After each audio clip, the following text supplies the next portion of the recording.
Good morning, boys and girls. It's Mrs. Williams again, and I'm back to read you a story. It's called Ellison the Elephant, and I have to tell you, it's one of my favorite stories, and I hope it makes you smile during these difficult times. It's about a little elephant who really needed to just learn he was just fine all by himself, but he didn't know that at first. So here we go. Bella and Remy and I are going to sit and read it. They may stay or they may leave. We don't know. Ellison the Elephant. And remember what I always say about these seals? If it has a seal on it, it means it won an award, and that's a good thing. All right, Ellison the Elephant. Ellison was an elephant, a little elephant, and young. He was a young and little elephant, but not a baby elephant.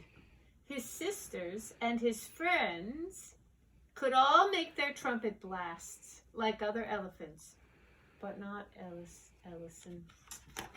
He tried and he tried, but all he got was a little toot. See, cried Ellison, I don't even sound like an elephant.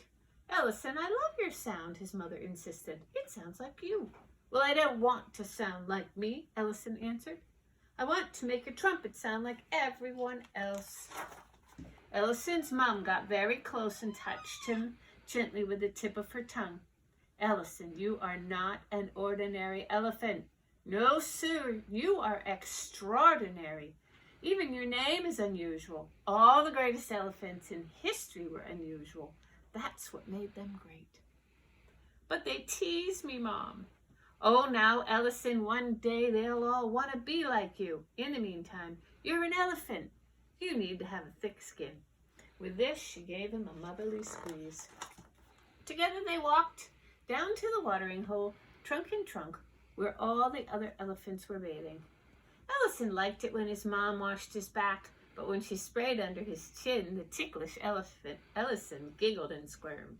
He watched as the others played their noisy games. They squealed and blasted, honked and blared. Not wanting to be called Smellison or Tootie again, Ellison made his way up the bank and behind a small clump of trees where he could be alone with his imagination. There he tried and tried to make that wonderful grand call that came so easily to everyone else. He filled his cheeks with breath and he threw his big ears forward, but all he got was a little toot. Full of despair, Ellison stomped and stormed until he stumbled right over a bush. That did it. He kicked that little bush and pulled it from the ground and shook it with his trunk. And that was when that bush yelled at Ellison.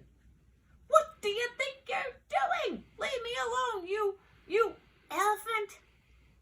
This is unusual, thought Ellison. I've been yelled at by all kinds of animals, but never by a bush. I'm sorry, little bush, Ellison apologized. Are you okay? Then out of this bush dropped that pesky weasel. Don't let it happen again, Smellison, he yelled, and he waddled away. Ellison followed him around the corner, over the hill, and into a valley, talking as he went. Hey, wait up, Weasel. You can't talk to me like that. I'm bigger than you, and I apologized, and I didn't know you were there in the first place, and you can't make me feel any worse anyway, because I can't even make a trumpet sound like an elephant. All I can make is a stupid little toot. You know how I feel about that word, S-T-U-P-I-D, but it's okay because it's in a book. Weasel stopped in his tracks and turned around to look up at Ellison. Okay, do it. Do what? Ellison asked. Your sound, Weasel answered. Stop whining about it and let's hear it. Fine, Ellison agreed, and he blew a sad little sound. Weasel shook his head. Yep, that's terrible. I'd be mad too. And he disappeared into a hole in the ground. Ellison was not afraid of that little weasel. He walked right up, stuck his trunk down the hole, and blew one very crisp, clear sound that echoed underground. What followed was a long silence, which Ellison was a little afraid. He wondered if he should have just let Weasel be this time. But then Weasel popped out of the hole with dirt on his fur and a smile all over his face. Now that I like, he said, shaking the dirt off. Do it again. You're making fun of me, said Ellison. No, I'm not. Weasel insisted. What else can you do? I don't know, admitted Ellison. Can you hold it longer? Ellison tried, and he could. And can you change the pitch? And he did. And can you make a lot of quick notes? Like, tat, tat, tat, tat, tat. And he did. Wow, yelped Weasel. This is great. Okay. Now close your eyes and look inside. When you find your voice, let it out. Ellison had no idea what a voice should look like, but he cleared his eyes and he looked inside and looked until he found it. It looked like nothing he'd seen before, but he knew it right away. It was his very own voice. Ellison's legs felt stronger and his heart grew bigger. He took in a deep breath and started with a long note that went on and on and on until all the ears on all the elephants in the watering hole had turned to listen. They all set out at once in search of that most extraordinary sound. That's right, Ellison, hollered Weasel, jumping up and down. Don't stop now. You've got it. And Ellison did not stop. He made every sound that came from inside, and it formed a tune that made him dance. When the other elephants spied him from atop the hill, they saw and heard what they'd never seen or heard before. They stood and they watched with their mouths hanging open, and before they knew it, all of their trunks were swinging in time to the rhythm of Ellison's jazzy music. When he came to the end of his brand new tune, Ellison opened his eyes and saw and heard the whole herd.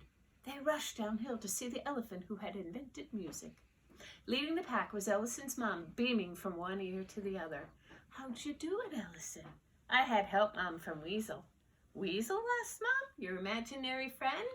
Yeah, he helped me find my voice, and it's really unusual.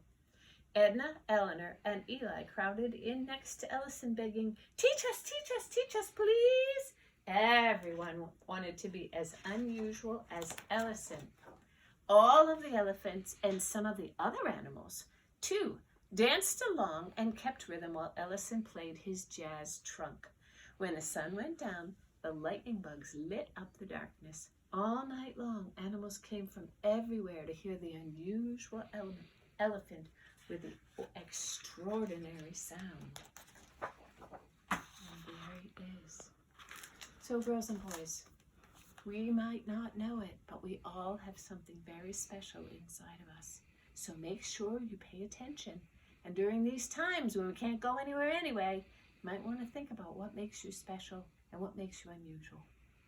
I'll talk to you soon. You take care.